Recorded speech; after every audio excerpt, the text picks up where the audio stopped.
welcome. You're listening to Lore and Legend with your hosts Sebastian O'Dell and Rick Scott. Lore and Legend brings you myths and legends and fables from world folklore and mythology. We tell stories the way that they're meant to be told, and we do it in the style of traditional storytelling enriched with traditional music and dramatic audio work. This series of Lore and Legend is called The Gates of Dream, exploring tales of encounters between the heroes and heroines of Greek myth and the gods and spirits of the Greek underworld, the lands of dream, death, and darkest fate. This episode of Lore and Legend comes to you thanks to the contributions of our Patreon subscribers, Storyfolk, Christy Carson, Paul Jackson, and Sean Powell.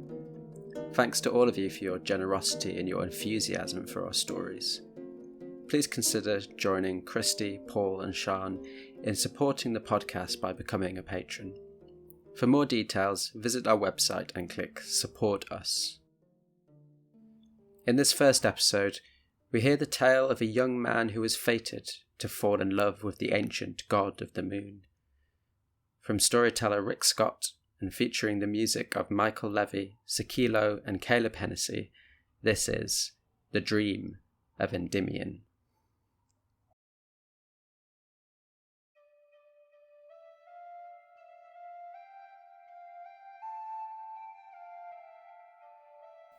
Well, in ancient days, when the human race was young, the stories told that there was a youth who fell in love with the moon.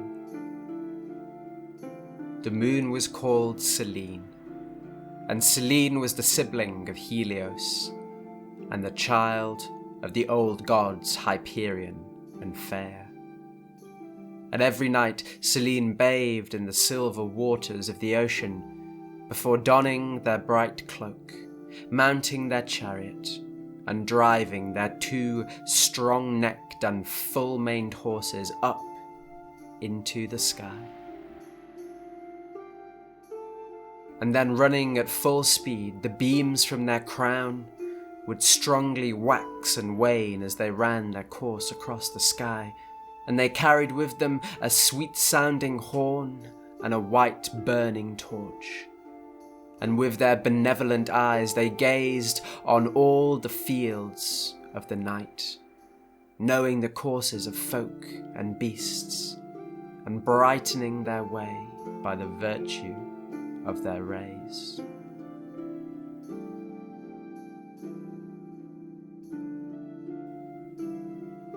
And in the forests that covered the steep climbs of Mount Latmus, there was a youth called Endymion, a prince among the mountain tribes of the first folk, a shepherd and a hunter who always had his cloak slung across his shoulder, a spear balanced in his hand and his hunting hounds about his heels. In the day he hunted wild predators in the deep woods, and at night he slept by his flock on the mountainside. And in this simple life he was content. Until one night, the 16th anniversary of his birth, he dreamt the moon was riding their silver chariot across the night sky, when they looked down and saw the youth sleeping on the grassy bank. His cloak spread out beneath him, spears resting in the crook of his arms, his pups curled up at his knees. And descending from the sky, Selene knelt down and placed a single kiss upon the youth's handsome brow.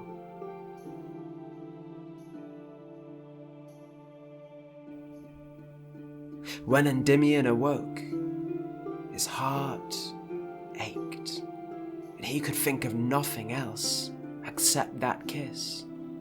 And every day Endymion would leave his flocks behind, steal away from his people under the cover of night to chase the steps of the moon divine.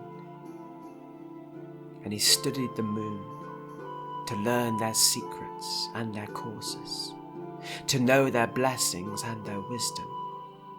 And in doing so, he began to fall in love with them, he learned that their name was Selene. He learned of their raven black hair, their pale white shoulders. He learned that as they crossed the sky, they shed rays of pure silver light that brightened the paths of night walkers and blinded the eyes of bad spirits and evil dreams. As his quest deepened, his knowledge of them grew richer than that of any other, and he was the first to chart their paths across the sky, to follow their wax and wane, to name the nights of the red and the blue moon, to learn how their light sank into the herbs and springs and charmed them, to see how their circles of the earth bent the very wheel of fortune to their course, so that by his charts and by his love's reflection in a bowl of water, Endymion could begin to guess at anyone's future. But though he grew wise in all these things, every glimpse of the moon was far and fleeting, for their orbit was far and long from his station on the mountainside by his flock. Their ghostly pale and pock-marked beauty remained distant and aloof. They would pass across the sky before him, leaving only the bright trails of their moonlight behind them. And Endymion, worn out from the chases of the night, would sink down upon the verge to sleep. Now one night, as they passed overhead, Selene swept their gaze across the mountainside, and once again their eyes found the sleeping form of the young shepherd prince lying asleep beside his flocks. And this time when they saw him, their hearts swelled, for though he was human and mortal, it seemed to them in that moment that they had seen no creature more perfect than him, and his face shone with their own reflected radiance. Descending from the sky, they knelt down, and they kissed him again upon his handsome brow. But this time, Endymion's eyes fluttered open at once, and he saw them then in all their glory, their slim white arms, their long black hair, the radiance of their gown, their face stern yet serene, their hands always gentle and sure in their husbandry of their 2 white horses. This was their secret beauty, seen by no other but him. And as day followed night, followed night, followed day, they who could not take Endymion with them into the heavens, and he who could not leave the mountainside, they ran and they hunted together in the depths of the forest. They sang together, they danced. Endymion, he composed songs that mingled mortal love with divine praise. And they knew as much bliss as mortal or immortal could know. But then one night, Selene descended into the forest, and they found Endymion gazing at the sky with tears streaming down his face. Selene asked him why he was crying, and he said to them, "When we are here together, I have no earthly fear or sorrow. But between the time when I lay down to sleep and when I wake, I have such dark and troubling dreams of a life where I am on the world below and you are high in the heavens beyond my reach. And even though I chase you, with the passing of the days and the years, I feel my body growing weaker, my breath growing shorter, and the light in my eyes is dimming. I know I will not be able to keep up the chase, and that I will die alone, in the dark, unable to reach you. Why is it so? What is the meaning of these dreams that I dream?" And at his words, Selene remembered suddenly that Endymion was mortal, that he would age and weaken and one day die. And their heart was broken by the thought that such pure youth and beauty would soon be worn away by the cares and pains of mortal life. And unable to speak, unable to look at him, Selene fled away.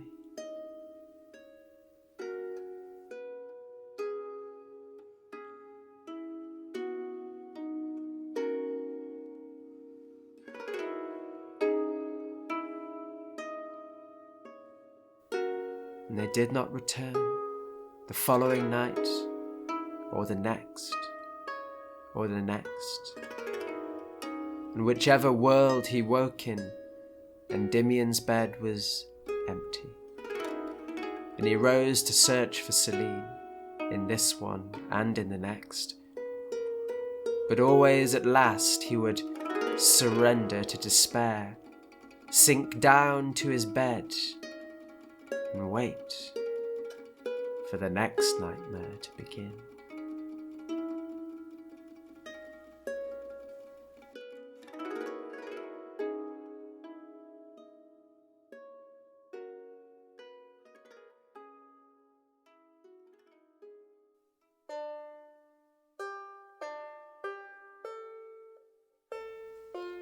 One day as he walked, Endymion was sunk in the thoughts of the dreams of the night before, when he met an old man travelling on the road, who asked him if he had any food to spare. So Endymion invited him to sit by the fire, and he gave a morsel to the gods, and then to the old man he gave the best of the bread, and the honey, and the dried meats which he carried with him. When he was finished, the old man thanked him graciously, and asked him why had he given him, a stranger, the very best of his food. And Endymion answered, for all he knew, a stranger might be some god in disguise. At this the old man laughed, and applauded him for his wisdom. And then he told the youth a story.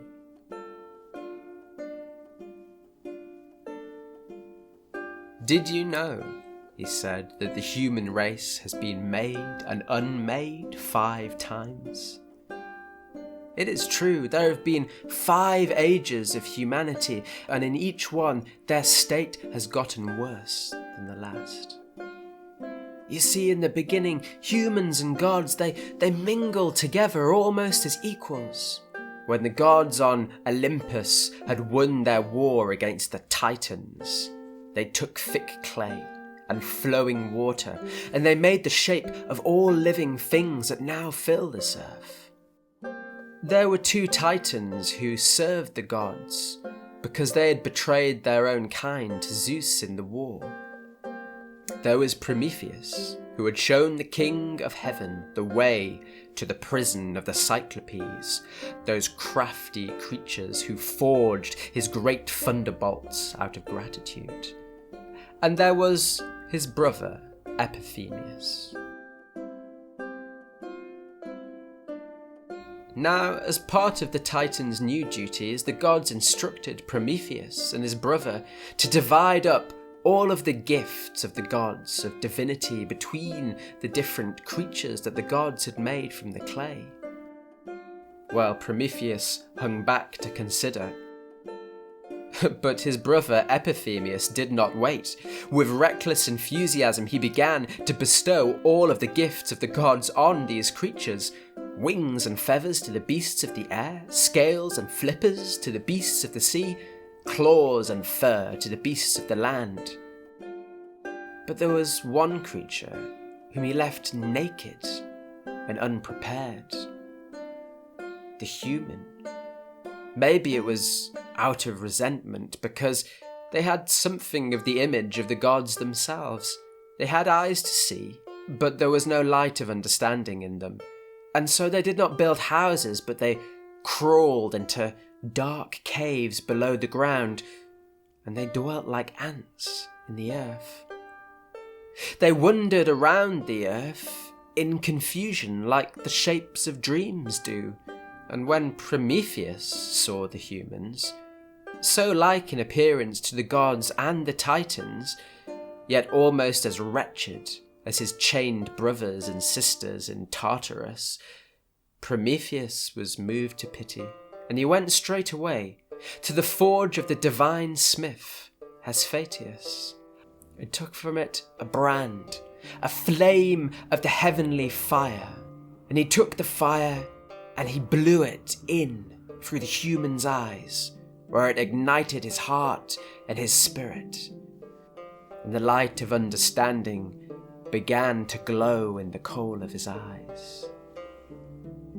And after they were filled with this divine radiance, humans and gods, they feasted together in Olympus, feeding on sweet ambrosia, resting in those immortal halls under the heavenly king Zeus. The earth, it gave its fruits easily, and there was no need for toil or sweat or competition between the tribes of humanity. But yet, that fire that burned within the human race made them rebellious, unruly, cruel and wicked to each other and to lesser beings. And it was at the feast table that the accord between humans and gods became undone. Because Zeus, wishing to know if the tales of depravity about humanity were true, he came down to us here on earth, and he visited the human king, Lycaon, in disguise, in the guise of a traveller. And he was seated at his dinner table, but even though by his gravity and energy all there could see that this was some god in disguise, Lycaon, he sneered, and he tried to defile the god by serving him the human flesh of one of his victims. Zeus destroyed the house immediately with purging fire, and he transformed that king from man into wolf. Well, after that, the humans were made and remade 4 times, each time weaker and less divine. Each time they had to be destroyed again for their wickedness. Now, at the final time, it wasn't Zeus and the other gods, but Prometheus himself who took the clay and remade them. He used the soil mixed with the ash of some of his fallen brothers and sisters, the bodies of titans destroyed by the bolts of Zeus's lightning. It's clear he thought of them as his children, the continuance of his race, and perhaps eventually even the doom of Olympus. And though Zeus had since locked the secret of the living fire away in high Olympus, Prometheus, he stole it back. He broke into the vault, and concealing the spark of flame in the thin hollow of a fennel stalk, he went down to earth and brought it back to humanity. Enraged, Zeus would have destroyed them all again, but Prometheus, he called a convocation of the gods at Sicyon, which is the place where heaven and earth meet, where Zeus first made the laws of this world and of his kingdom, and he allocated the honours and powers to all beings. And Prometheus, by his impassioned speech and by his reason, he laid out the shape of a covenant between God and human, the exchange of life for worship and devotion. After this, gods and humans would never sit and feast together. Zeus said that men could not eat ambrosia, but they'd have to have bread and water harvested from the earth. Men, it was agreed, might also eat the beasts of the earth, but here too they must give some of it to the gods. The most divine animals, it was agreed, would be divided in sacrifice between a god and his worshippers. And it was here, as they made to agree on the rightful portions due to the gods and due to men, that Prometheus played his trick. I will divide the creature, the Titan said. But as is only right, dread Zeus, you shall choose your portion. And then Prometheus carved up the great oxen, and he made 2 portions of its pieces. One portion he made a pile of the most succulent meat, and yet he made a satchel from the rough hide and the fetid skin of the ox's stomach and entrails, and he stuffed the good meat inside that. The second portion was just a pile of bones, and yet he wrapped them in the bright and glistening strips of fat that looked wet and delicious to the tongue. And then setting them before Zeus, he bid the dread lord choose, and Zeus, he chose the parcel of glistening and fragrant fat. And so it is that when humans sacrifice, they keep all of the meat for themselves, and the gods are satisfied with the smell and the savour of the roasting bones. When the Dreadlord discovered only the bull's bones inside, his wrath at Prometheus was great, and saw the tribes of humanity feasting on the meat, camping below the slopes of Olympus, roasting it and basking in the light of the forbidden fire. His rage was redoubled. He saw that they wished in their hearts to scale up to the heights of the sacred mountain. You rejoice, he said to Prometheus, over what for you and all of humanity to come is really a great misfortune. It is no victory that men will always have a hunger for meat. They will always be as much burned by fire as they shall master it. And see now, I shall fashion another gift for them that entrances and burns them with even greater ecstasy and suffering. And Zeus took his lightning bolt, and with it he cleaved the spirit of every human being in two. At this time there were 3 kinds of human being, 3 kinds of people. One had a spirit that was wholly male, and they were made in the image of Helios, the sun god. One had a spirit that was wholly female, and they were made in the image of Mother Earth. And the third had a male and a female half to their spirit, and they resembled Selene, the god of the moon. So when Zeus cleaved them in 2, they burned to restore themselves to wholeness, and they sought always after the spirit of love to reunite them with their missing half. Yet Zeus did not stop there, for he instructed Hephaestus to fashion an eidolon out of the clouds to resemble a woman, and Athena, she draped her in beautiful clothes. Aphrodite bathed her in ambrosia so that she shone with beauty. Hermes gave her a beautiful tongue that twisted with eloquence and cunning. The Charities decked her in jewels and fine gold, and the Hours wove fragrant flowers into her hair. And with a grin on his face, Hermes flourished his sceptre and declared that the eidolon should be called Pandora, which meant all giving. And when this beautiful evil was finished, there were none who could not look upon it without being dazzled by the beauty of its deceitful glamours. Zeus gave her to Epiphanius, who took her eagerly, and he ran away to live with her amongst the humans. And from that day forward, humanity were bewitched by the eidolon, prizing its beauty above all else, even though it was a body of air. They They lusted to possess it, though it could not answer their true heart's desire to make them whole. Often they thought they beheld their other half when all that was before them really was an eidolon.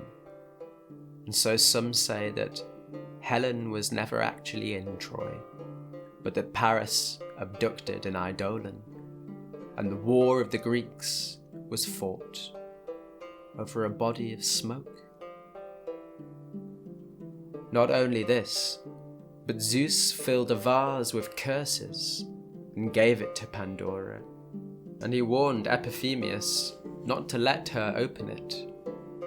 But of course, Epiphemius thought that there must be something wonderful inside, and so in the end he convinced Pandora to open it, and from the jar escaped the terrible spirits of hunger, old age, envy, rumour, discord and fury, which spread out across the earth and took dominion over it.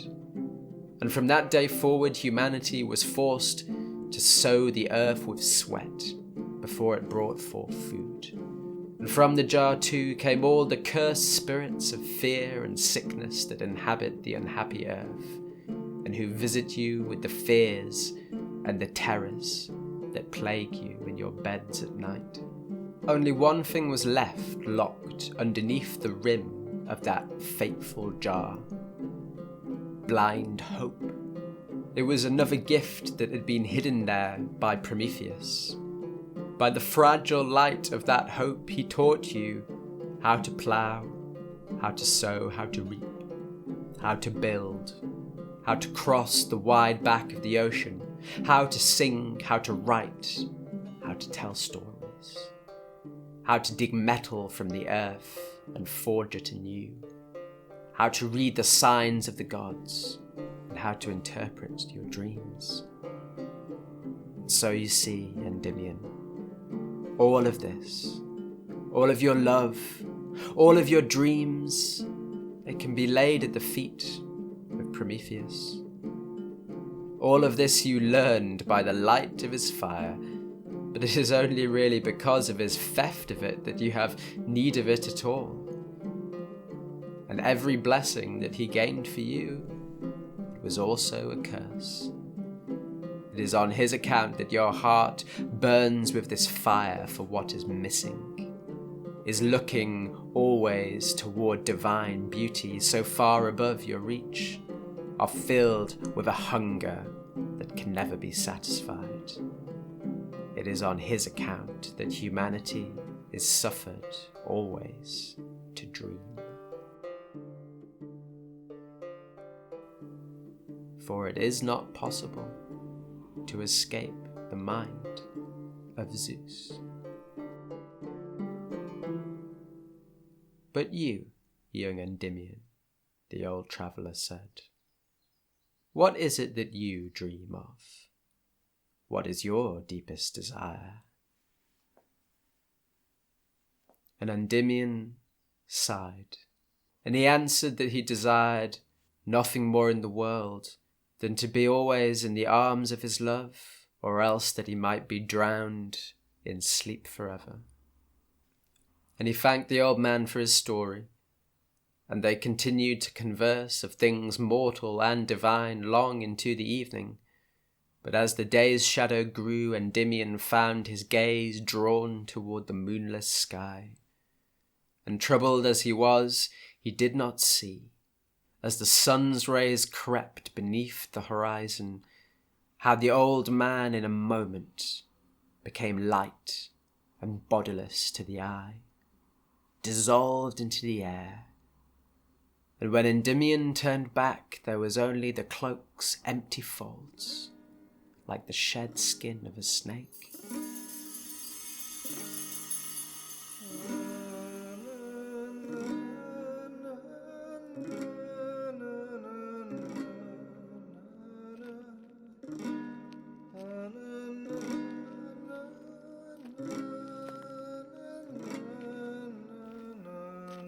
The next night, as Endymion lay in fitful sleep, beneath the twisted boughs of his dreaming tree, someone approached through the woods with slight and cautious steps.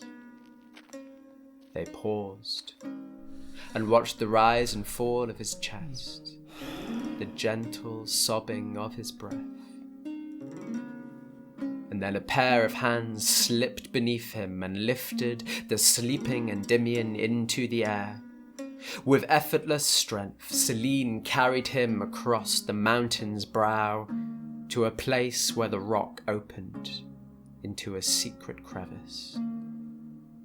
Here Selene sequestered their lover, laying him down on a bed of moss and bracken beneath a softly flowing spring. They saw that he was still perfectly handsome, except for a single crease that marred his brow like the ghost of some painful thought or memory. And leaning over him, Selene opened the box that they had obtained from almighty Zeus, who had come to try Endymion's heart and found it worthy. From within, Selene withdrew the gift that crackled and flamed in their hand, and which they rested gently on Endymion's brow. The light flowed into him, and the shepherd's body began to glisten with the inner radiance that separates the bodies of mortal and immortal beings. Endymion's brow smoothed, his breath quickened, but his eyes did not open. Instead, Selene looked down on him and smiled, planted a kiss upon his murmuring lips, and slipped out again through the mouth of the cave. They say that Endymion still sleeps beneath the crown of Mount Latmos to this day. Never again has Endymion ever opened his eyes, but he sleeps an ageless sleep in the arms of eternity. And every night since, Selene has returned there to smile on the face and kiss the lips of Endymion, before rising once again into the sky to continue their flight across the boundless night. And you might wonder, if you were to kneel beside him and look at his face, what is Endymion dreaming? Who knows the dreams that Endymion dreams? Some say that in his dreams, Endymion and Selene are always together, in perfect bliss, an ideal love unbound by time that knows no real ending.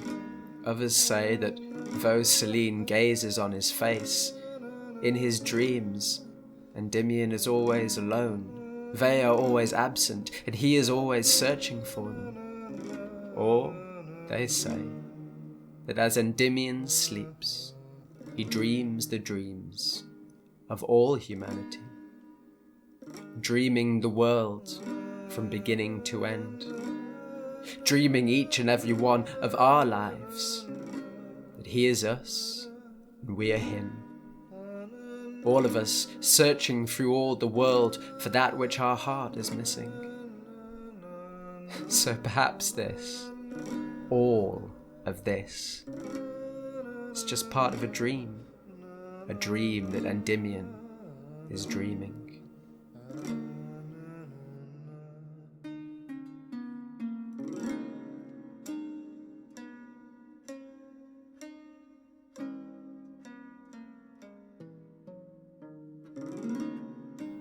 Endymion dreams. He dreams of gods and heroes. He dreams of the wine-dark sea. And he dreams of a storm-swept isle, a long-lost sailor, and a queen who is forever haunted by dreams.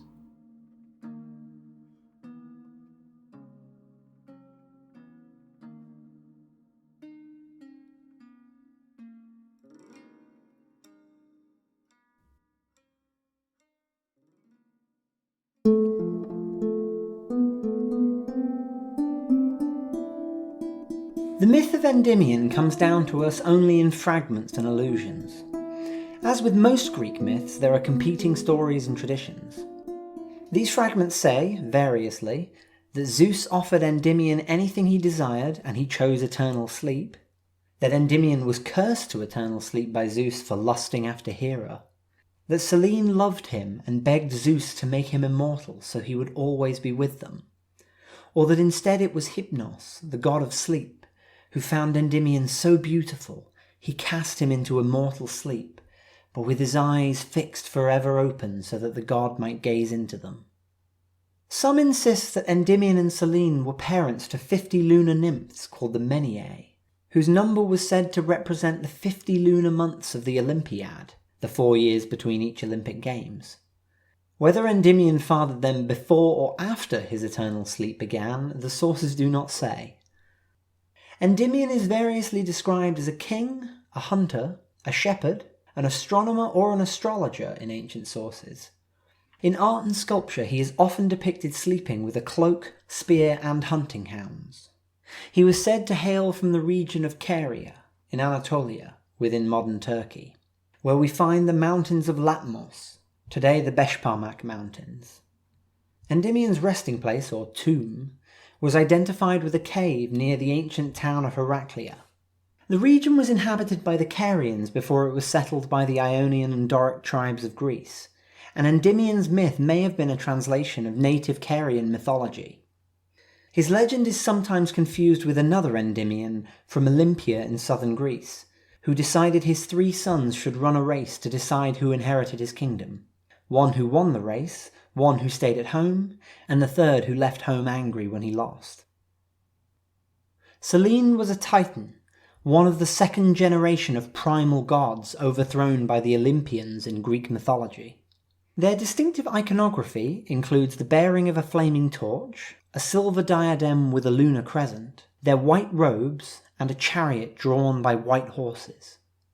The story of the Titan Selene may have retained its prominence due to the fact that Artemis, the Olympian goddess associated with the moon, was fiercely virginal, so that the myth of Endymion could not be absorbed into her own mythos.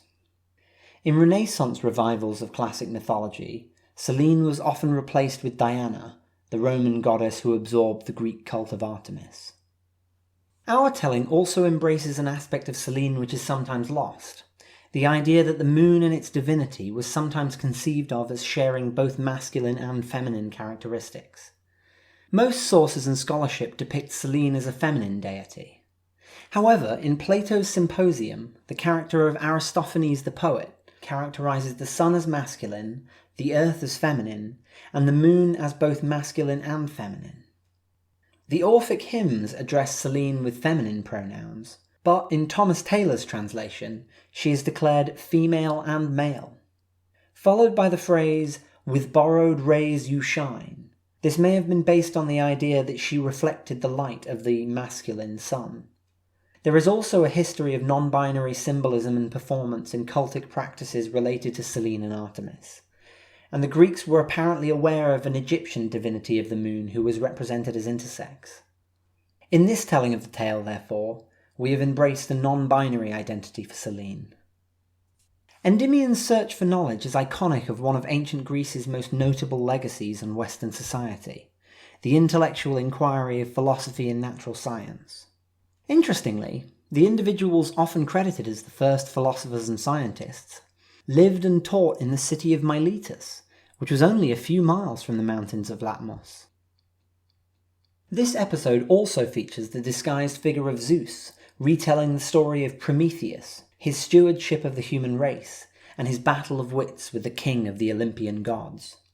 Prometheus was another Titan god, who remained free after the war with the Titans, and played a decisive role in the creation of man. The story of Prometheus's role in creating man, and stealing for him the gift of fire, appears early in the work of Hesiod, which described the birth of the gods and their relationship with human beings. The later works of the Athenian playwright Aeschylus describe how Prometheus defected to the side of Zeus in the Titan War, the Titanomachy, and gave us not only fire, but also blind hope and all the arts of civilization. In the myth of Endymion, sleep and dreams play a symbolic role in the relationship between the mortal and the divine. In art and literature, Endymion's love of the moon is often portrayed as a kind of unrequited passion, which symbolises humanity's obsession with the unattainable. At the outset, Endymion is literally moonstruck, in love with something far beyond his reach and outside of his natural sphere. The identity of the moon shifts between the moon as a stellar body and its personification in the figure of a deity like Diana or Selene. It's a force of nature, of the divine itself, something that is more than merely human. And so Endymion's love for Selene stands as a symbol of human longing for the divine in general, with the ideas of beauty and life and love as eternal forces or states of being. Selene's love for Endymion too is disturbed by the knowledge that his own particular vigour and beauty is ephemeral, and so they seek to have him elevated to the sphere of the gods. The fact that this can only be accomplished in this story, at least, if he is also fated to sleep eternally, might be taken as a symbol of the impossibility of bringing the mortal and the immortal realms together, at least in this life. In some religions, humanity is granted eternal life, but in Greek mythology, at least, immortality was not in the nature of human beings, unless granted as an extraordinary gift of the gods.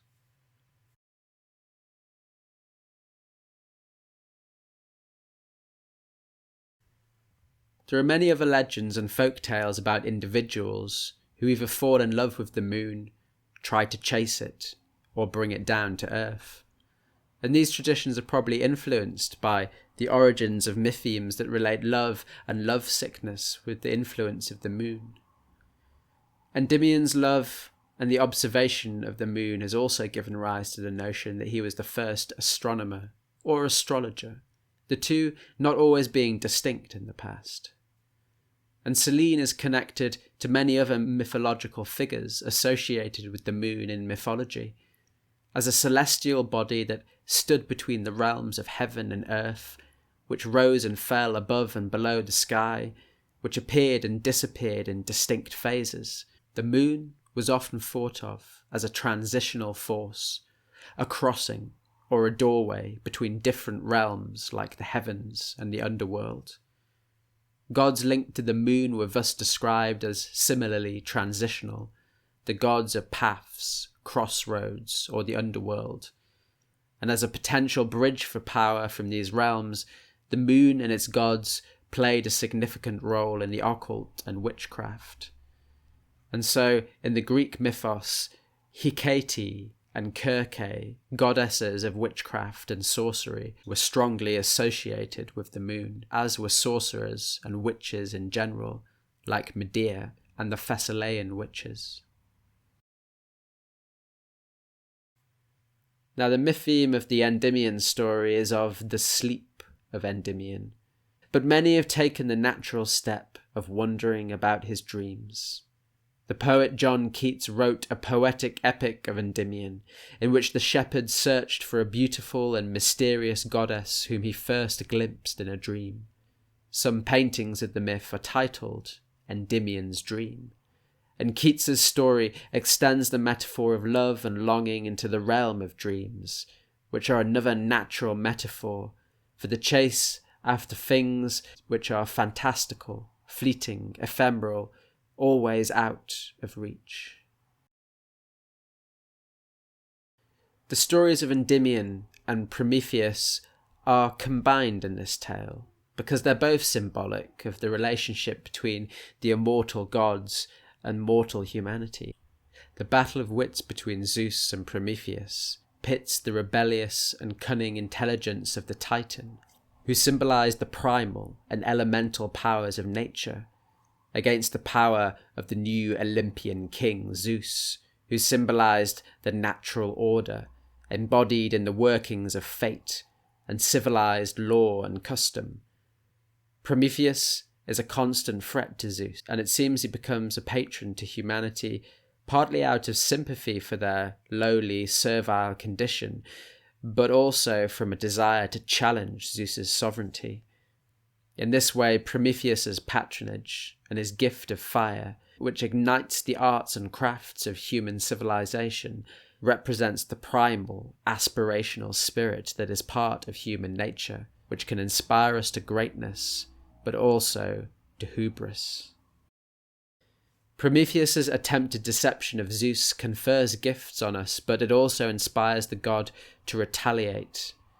In the original story of the creation of Pandora, the first women are misogynistically described as parasites who consume everything that men produce, but whom they rely on to produce children and to create their patrimony. The fateful jar that she carries pours out curses on the earth which force men to work to bring food from the land and introduces sickness and ill health into the world. The original source for this story is Hesiod, and scholars believe it's likely to be an intentional corruption and perversion of an earlier myth about a patron goddess who provided for humankind. A female alternative or counterpart to Prometheus, if you will. The evidence for this is in the name itself. Pandora means gift giver, and archaeology has uncovered references to Pandora in the context of fertility cults and worship rituals. So Hesiod's tale about Pandora is probably a deliberate rewriting of a myth of a female benefactor to fit his own belief that women were the source of all evil in the world. Now this is good for us because at every stage of writing the show we're presented with alternative versions of Greek myths and stories, and it's nice to have an alternative to simply repeating Hesiod's misogyny. This is especially important due to the current style of our storytelling. A lot of storytellers use fourth wall breaks to address the audience. This is a good way of distancing themselves from elements of a story that they don't agree with, where the values clash with our own. But the particular kind of immersive storytelling experience that we're crafting in the podcast at the moment means that we tend to limit or omit these moments. That's a stylistic choice, and in the future we may change that, but that means that we have to pay particular attention to those moments in the stories where old ideas clash with our own values and affect our ability to enjoy or relate to the story as a listener. Our version of the Pandora myth subverts it by borrowing an idea that's used elsewhere by the Greek playwright Euripides. Euripides wrote a play about Helen of Troy, in which the real Helen was abducted by the gods to a faraway island, and an illusory shade or phantom, called an eidolon in Greek, was put in her place. This illusory version of Helen was the object for Paris's lust and the whole of the Trojan War. It's a great critique of the idea of Helen. It's a great critique of the idea of Helen as a misogynistic construct, as a combination of shallow ideas about female desirability, but also sexist ideas about their infirmity, their lustfulness and wickedness. And instead it lays the blame in a much more appropriate place. It is not Helen, but men's desire to possess and to control this idea of the most desirable woman in the world, which leads to the hubris and the destruction of the Trojan Wars. So by recasting the Pandora myth using the concept of an eidolon, we subvert Hesiod's own retelling of the myth.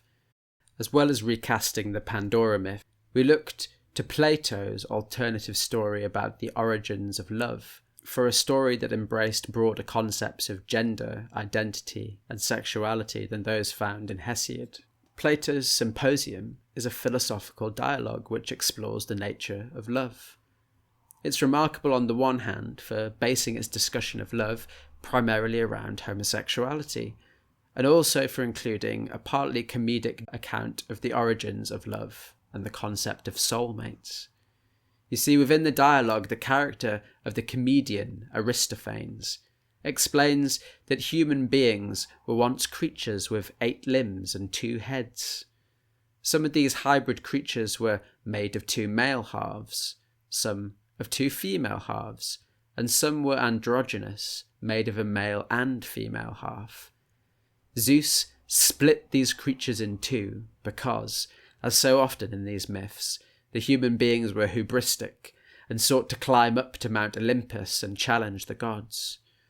The result of that was that these humans were deprived of one half of their being, leaving them to forever search for and chase after their missing halves, with the implication that homosexual, lesbian, and heterosexual love arose from these original three kinds of being. In mythology and early philosophy, the element of fire was often materially identified with the divine power or spirit that was the life of the human soul and mind. Fragments from early philosophers referred to dreams as fires of the human soul kindled within the body at night. While Plato believed that vision itself was explained by a subtle stream of fire which poured out of the eyes, causing dreams when that fire was shut inside the body at night. And as the fire that Prometheus gives allows for craft and invention, cooking, light in the darkness, metalwork, so it stands as a symbol of imagination, the human capacity to dream, in the sense of imagining, planning, creating. It seems significant that in Aeschylus, Prometheus may be responsible for the gift of blind hope left in Pandora's jar. Blind perhaps because we don't know our fates, as the gods supposedly do, but that means that we're able to hope and strive for the best. In this way, the story of Endymion's dreams and Prometheus's fire go together perfectly as emblems of human nature, our hopes, our dreams, and our creativity, our perpetual striving after impossible dreams, even if they will always be just out of reach.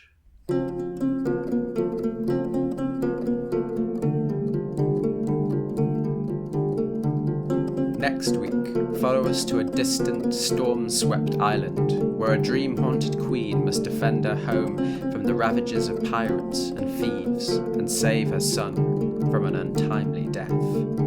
You've been listening to Lore and Legend, The Gates of Dream, Episode 1, The Dream of Endymion. Our story today was interpreted and performed by Rick Scott. This episode featured music by Michael Levy, Seikilo, and Caleb Henessey. Additional sounds and music were sourced from the community at freesound.org. Full audio credits are available at www.loreandlegend.co.uk. For news about upcoming episodes and more information about our stories and their sources in world folklore, find us at www.loreandlegend.co.uk or follow us on Facebook and Twitter at Of Lore and Legend. If you like what you hear and you want to hear more, please consider supporting the podcast through our creators page on Patreon at www.patreon.com/loreandlegend.